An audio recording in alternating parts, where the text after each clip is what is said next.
Isso é o que ninguém aguenta mais, né, doutora Rosana? É um mal necessário.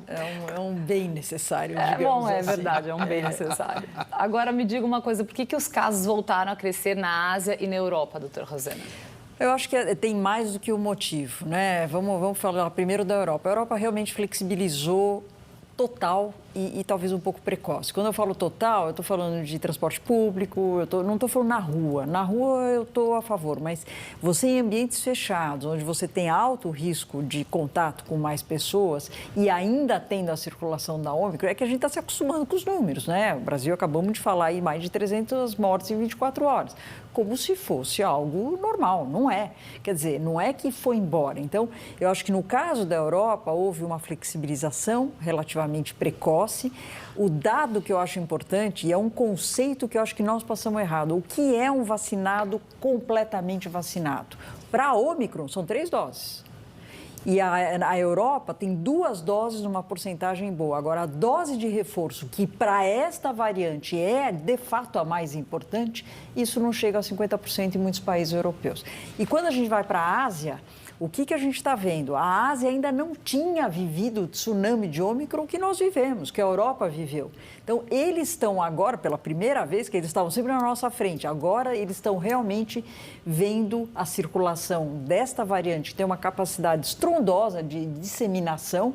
Então, falar em Covid zero com uma variante com essa característica é impossível, é impossível. Agora, esse cenário epidemiológico vindo da Ásia e da Europa já serve de alerta para as próximas semanas aqui no Brasil, ou a nossa situação ainda é diferente? Eu julgo, tudo que a gente fala a gente julga e crê, né? Pelo que a gente está vendo, eu julgo que a nossa situação em termos de número de casos, a gente vai continuar num cenário mais estável nos próximos meses, porque a gente acabou de ter o tsunami de passagem da Ômicron por aqui, porque a nossa população está vacinada. Agora, isso serve de um tremendo do alerta para todos nós que não fez a 3ª dose ainda.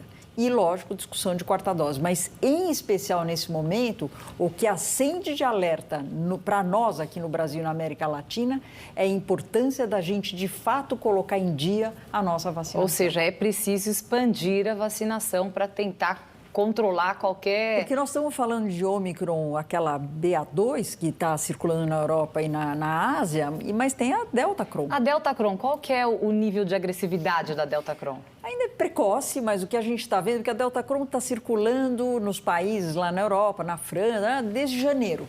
E ela não se tornou ainda uma variante de preocupação, ela é uma variante de interesse, mas não de preocupação, ou seja, ela não conseguiu ainda se espalhar de um jeito como a Ômicron se espalha, etc. Então, essa Deltacron, ela é um rearranjo genético das 2 variantes. Então, provavelmente, alguém infectado com as 2 variantes acabou entrando na célula desse cidadão, os 2 vírus, as 2 genéticas, a cadeia genética dos vírus, eles rearranjaram, fizeram lá um bem bolado e, com isso, nessa replicação, você acaba tendo uma gambiarra, você acaba tendo uma replicação dessa variante que é parte da Ômicron e parte da Delta. Então, nós conhecemos as 2 em relação à vacinação, elas continuam funcionando em termos de vacinação e em termos da nossa resposta imune, principalmente quem já teve contato ou com o vírus natural ou com a vacina.